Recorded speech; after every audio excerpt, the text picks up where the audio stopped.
Hey guys, welcome back to Envision. In this video, I'll be sharing a story of Charles Dickens.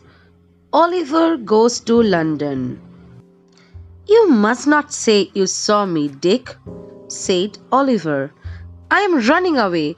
They beat me and ill-treated me, and I am going to seek my fortune a long way off. How pale you look! I'm very glad to see you, Oliver, said Dick. But don't stop. Yes, I will say goodbye to you, said Oliver. I know I shall see you again, Dick. You will be well and happy. I hope so, said Dick. He climbed up the low gate and put his little arms around Oliver's neck. Goodbye. God bless you. This was the first time that anyone had blessed Oliver, and through all the troubles and sufferings of his later life, he never once forgot it. Oliver walked on to the high road. It was 8 o'clock now. He sat down on a milestone and began to think for the first time where he had better go and try to live. The milestone on which he sat showed it was just 70 miles to London. London, the great big city. No one could hopefully find him there. He decided to walk to London. Oliver walked 20 miles that day. He ate nothing but a crust of dry bread which he had brought along with him. When night came, he slept under a haystack in a meadow. Next morning, he felt so hungry that he spent the only penny he had to buy a small loaf of bread. He walked 12 miles that day. His feet were sore and his legs so weak that they trembled as he walked. Once more he slept in the cold, damp air, and that made him feel worse. He grew weaker and weaker, and were it not for the kindness of a turnpike man who gave him bread and cheese, and a generous old lady who also gave him some food, he would certainly have died along the way. Early on the 7th morning, he limped into the small town of Burnet. The window panes were closed and the streets were empty. Oliver sat on a doorstep.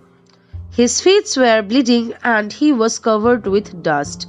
Suddenly he found a boy staring at him.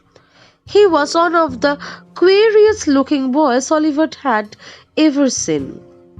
He was short, with bow legs and little sharp ugly eyes. But although he was only a boy, he behaved as though he were a man.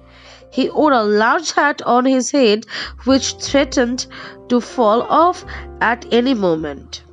He wore a man's coat which reached almost to his heels. "Hello, my dear fellow, what's your problem?" said this strange young gentleman to Oliver. "I'm hungry and tired," replied Oliver. "I have walked a long way. I have been walking these 7 days." "Walking for 7 days? Are you running away from prison?" "No," replied Oliver. "Were you ever in jail?" "Well, never mind. I can see you need some food. I don't have too much money myself, but I will buy you some food and drink. Come on, get up, will you?" said the strange fellow. He took Oliver to a nearby shop where he bought some bread and meat. He next took him to a pub where Oliver had a hearty meal. "Going to London?" said the strange boy when Oliver had finished. "Yes," said Oliver. "Got a place to stay?"